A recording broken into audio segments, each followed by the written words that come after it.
In the research and analysis of these locations, the question arises, what do they have in common?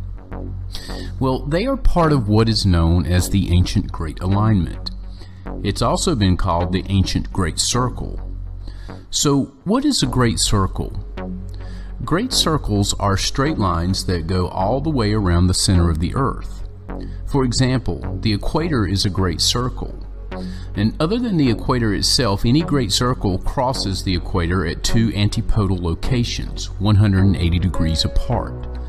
Other than the equator and meridians of longitude that run due north and south, any great circle reaches its maximum latitudes at two locations that are 90 degrees of longitude east and west of the two locations where the great circle crosses the equator.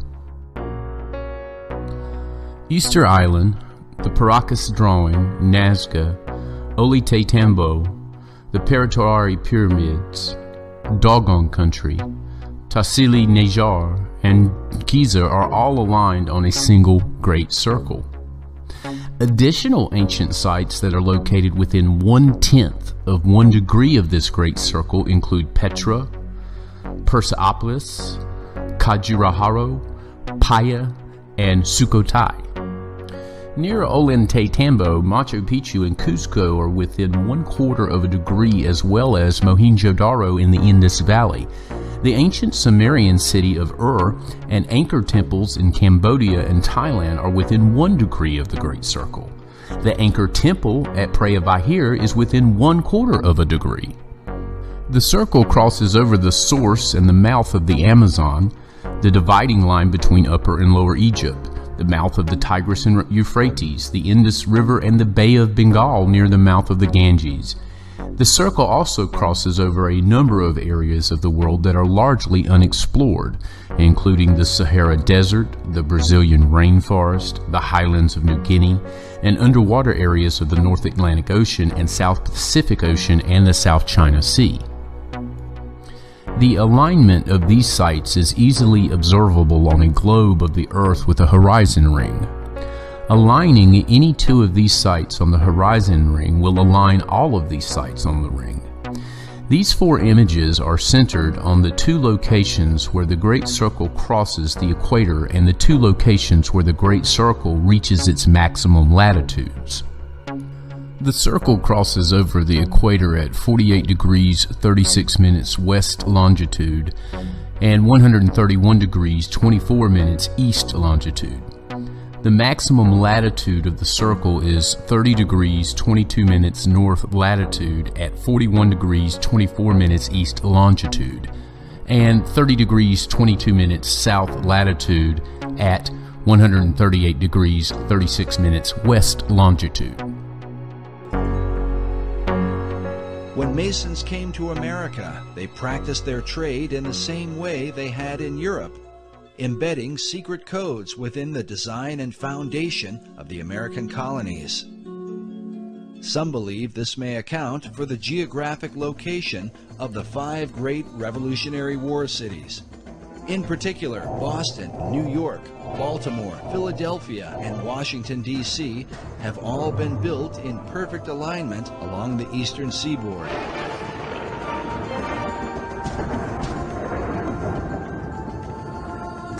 Researcher Jim Allison believes this alignment may be a part of something greater. Let me say this, I think it is very unlikely that the alignment is coincidental. According to Allison, the alignment of cities and ancient sites are part of a series of great circles that encompass the Earth. These circles are supposedly like lines of power upon which significant sites are built. The simplest example, the most obvious example of a great circle, though, is the equator, because it runs around the center of the Earth. It runs due east-west. Meridians of longitude, which run due north-south through the north and south poles, if you extend it all the way around, those are also great circles because they run through the center of the Earth. Allison claims that mystical sites like the pyramids, Easter Island, the Mayan and Aztec cities are all built upon these great circles.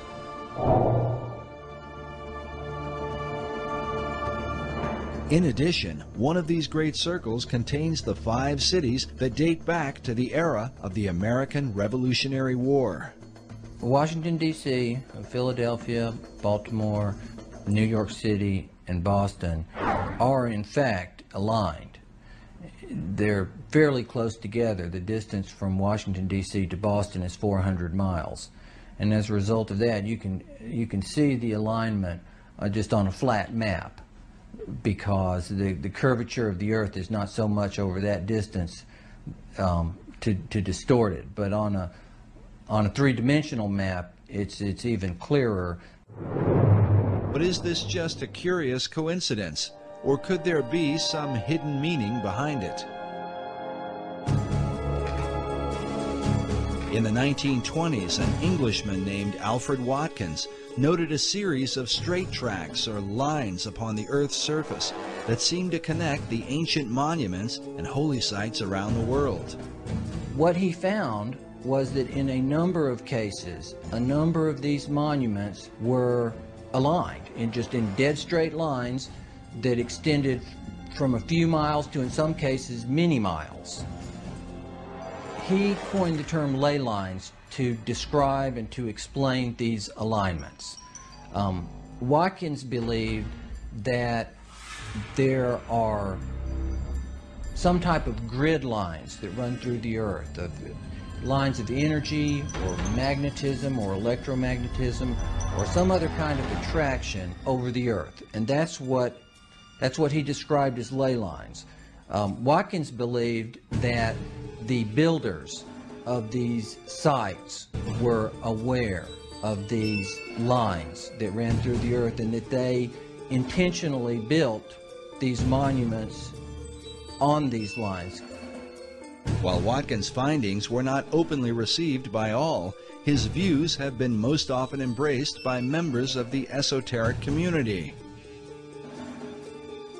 In the occult, there's this concept of ley lines, L-E-Y, which are lines of force that some people say are like the acupuncture points of the Earth.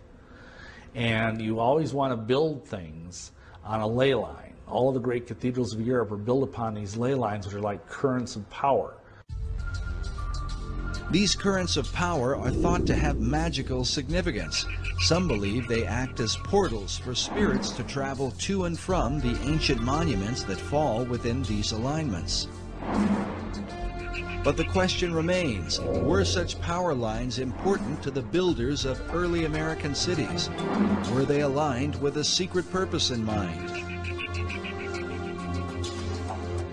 It's very important where the pyramid of Khufu is built, the Great Pyramid.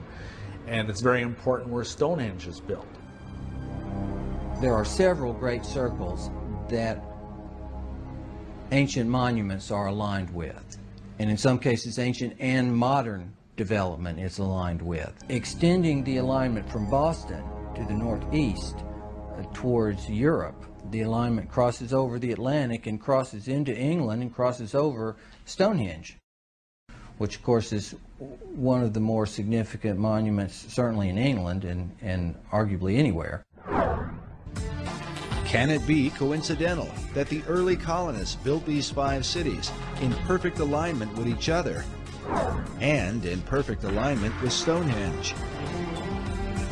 Allison admits that many of the ancient monuments are aligned on ley lines or great circles within a fraction of 1 degree, a distance that sometimes equals 15 or 20 miles. But in the link between the Old World and the New, there is a 0 deviation between the 5 American cities and England's mysterious Stonehenge. According to Allison, they are perfectly aligned.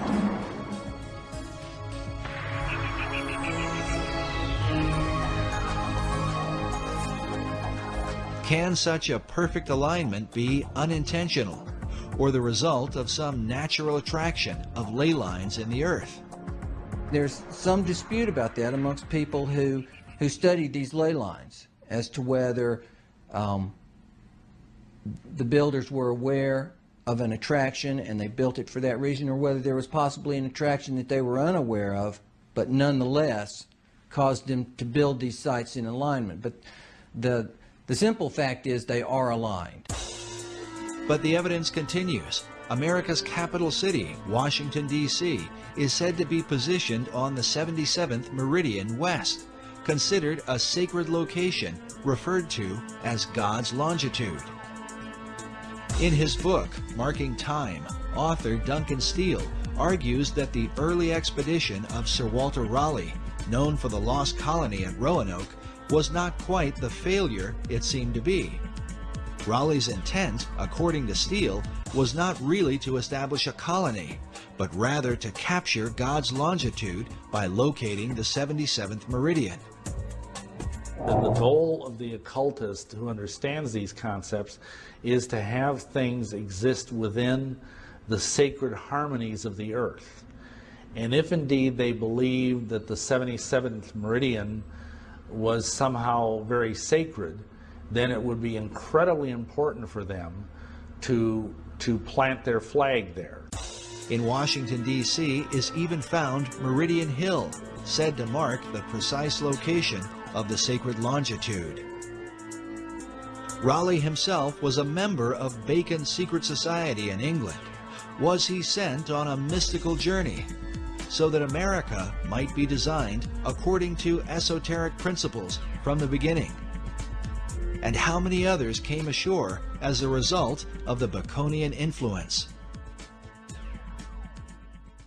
The Rosicrucians came ashore very early on in the founding of the New World. The Masons were also there from the beginning. And I think from very early on, this if you will, cartel, this occult cartel of various groups, basically had it as their goal to establish a society on this continent that was wholly given over to esoteric goals.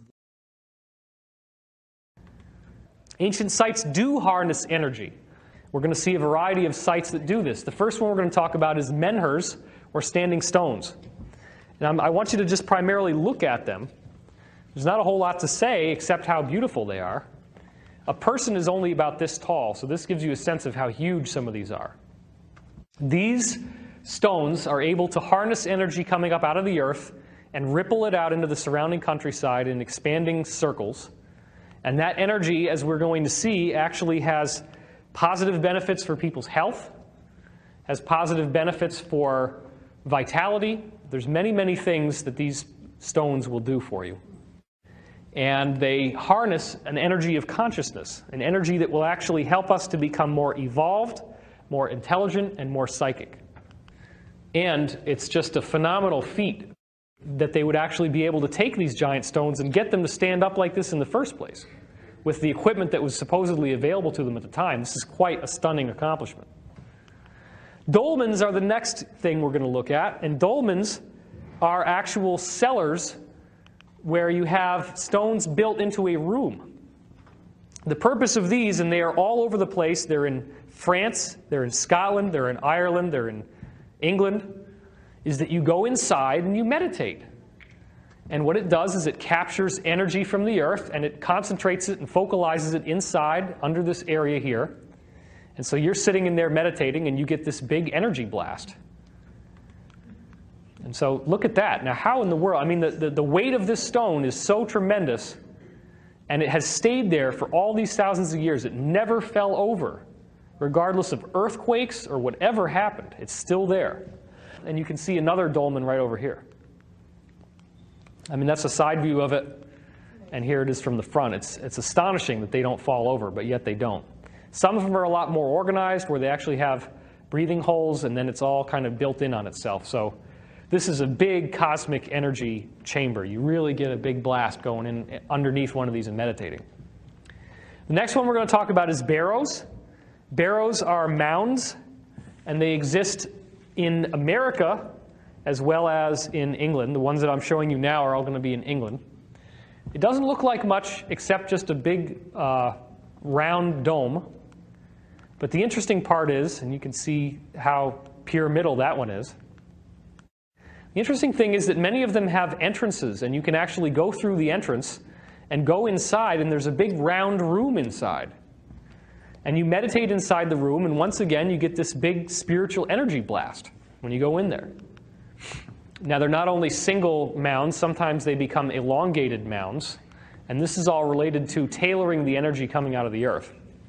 Henges are the ones that everybody is so familiar with and we love so dearly because of Stonehenge. But that's not the only one. This is a part of Avebury here, which is another henge. The sheep really like the energy the stones give off. Sometimes you get large stones that are just set up right but are not specifically tall and narrow like that. This is an example of a barrow and a henge. You have a henge in the front, and this is a barrow in the back with an entrance up here. Another example of a henge, another example. So you can see these don't just occur a couple times. They keep happening over and over again, and these are only the ones that are still standing. There's many others that have been buried. Now this is fascinating because this is the full outline of Avebury. Every single little dot in this entire serpent shape that you see here used to be a standing stone, and every single one of them still exists. They've dug them up from the ground. So this was an enormous serpent with a head and then the stomach that has eaten something. And this is Silbury Hill. So what you actually have here, if you notice the triangular relationship between these areas, is all these stones and the mound are all built to focus energy here and here primarily. It sends the energy into this area where a large gathering of people happen, and it acts as a consciousness-enhancing technology, which we now have lost access to in the West. And this, of course, is Stonehenge, the most famous group of these standing stones of all. Quite beautiful, tongue and groove lintels that stand on top of the menhirs. This is what it looked like when it was first built, and you can see that every single one of those stones was there, and they've just fallen apart over time. And then over time, these post holes were dug that allowed them to calculate eclipses and planetary cycles and all sorts of things. Now the next question is, are these ancient structures connected? And the science that will help us to understand this is ley lines. Sir Alfred Watkins was the modern pioneer to discover how ancient sites all come together on uniform blueprints. In 1920s, he found that ancient holy sites could line up in straight lines. He called them leys. The sites from extremely different ages, millennia apart, were all aligned together, including Neolithic, Bronze Age, Iron Age, and the Christian era. So here he is with his camera, and he would actually take pictures of long distances and calculate how straight the lines were, and they were amazingly accurate. Now look at this. What you see in this diagram is a part of England. And every single one of these little, where you see a word, that's an ancient sacred site. And it can be anything from cathedrals to Stonehenge to all sorts of stuff built in all these different eras of time, but somehow every single one of them lands directly on that line. Now, why do you think they would do that? Doesn't it seem to suggest that they knew something? That there was some energy coming out of the earth that means that if you build a pyramid or one of these standing stones, that it's going to be a lot more powerful if you build it on that line than somewhere else. It's basically like this. If you want to eat food for dinner, you're not going to eat air, right? You're going to actually have a real meal. This is where the food is for the pyramid.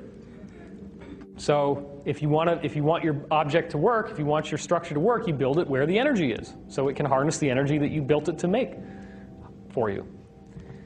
The BBC published a very interesting article that gives us insights into the science of ley lines.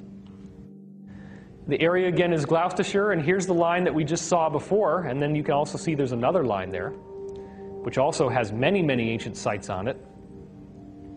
Ley lines are one of the most enduring Earth mysteries, a network of prehistoric pathways crisscrossing the country believed to have mystical significance. They're alignments and patterns of powerful Earth energy, said to connect various sacred sites including churches, temples, stone circles, megaliths, holy wells, burial sites, and other locations of spiritual or magical importance.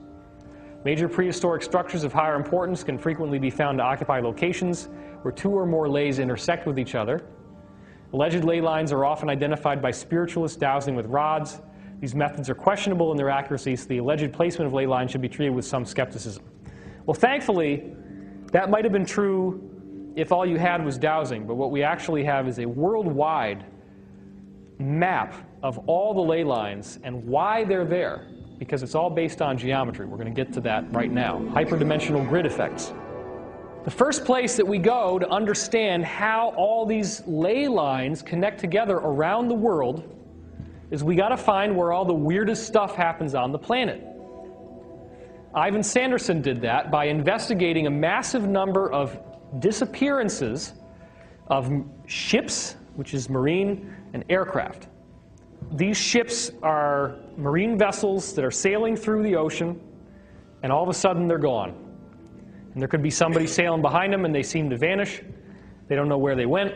There's no flotsam, there's no wreckage, there's nothing to show that these ships were there. They just disappear. Now sometimes wreckage has been found, and the phenomenon has been attempted to be debunked by people finding certain examples of wreckage, but that does not mean that all of this stuff is disproven by any stretch. Sanderson discovered that all of these different disappearances of aircraft and boats all occur at 12 locations around the world. They can all cluster around those 12 locations. And even more interestingly, the 12 locations are equally distant from each other. I mean, if you're just zoning out and kind of getting hypnotized by me and not really paying attention, you're not going to get the importance of that. Not that I'm hypnotic at all. But equally distant from each other, what does that mean? That's like a guitar string. When you pluck a guitar string, all of the points in which the string is vibrating like this, in between 2 points, it doesn't really move, and that's called a node. The nodes are always equally distant. That's a product of vibration. So if you have a string vibrating and it creates 5 nodes, those nodes stay the same, and the string is going up and down around the node like this. So what we're seeing is that the Earth's energy has these 12 spots where it's pulsating in and out like this, but on those 12 spots it's not moving. And what you're seeing is a gateway between dimensions that forms at those spots, which are geometric in nature. If you connect the dots, it forms a geometry called an icosahedron, which is one of the basic so-called Platonic solids because it was invented by Plato, who also gives us the dubious distinction of inventing school. So if you want to blame somebody for why you had to go through all those years of school, you can blame Plato. One of the 12 spots is the Bermuda Triangle, as you see here. Here they are laid out along the Earth. You can see this is the Devil's Triangle here in Japan. This is Easter Island down here. You have another one off Rio de Janeiro in Brazil. You have another one down here around Africa. That's the groovy stuff that's happened with the Himalayas. All the stories of the masters of the Far East, the masters and teachings of the Far East, Baron Spalding. He's got all that stuff about ascended masters. You have weird stuff that's happening with sightings in Africa, dinosaur sightings here. This is another disappearance spot. Most of the rest of them, as you can see, are in the ocean.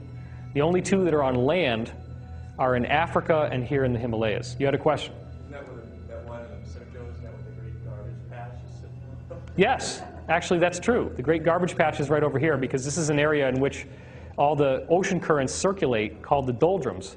Because you don't want to sail through that, there's no wind there. But the reason why the garbage patch is formed there is because the water always circulates around these vortexes. These vortexes have a lot of energy around them. There's also the most number of electrical fish in the ocean in these areas, which is another interesting thing, like electric eels. Now, if you actually look at the whole Earth together, you get the icosahedron. That's the shape. That's how they all connect together. So this is a geometry. Now, the reason why this is important is that this geometry will form naturally if you vibrate liquid with a pure sound frequency. That's the big secret. A pure sound frequency, like one of the white keys on the piano, you play that frequency into the water, whatever the water is. In this case, it's the energy that behaves like water, but it's the same principle. But you can do it with regular water, and you get that geometry showing up in the water when you play these sound frequencies. So that's the basis of it. It's basically just geometry. It's a vibration. Geometry is vibration as a crystal.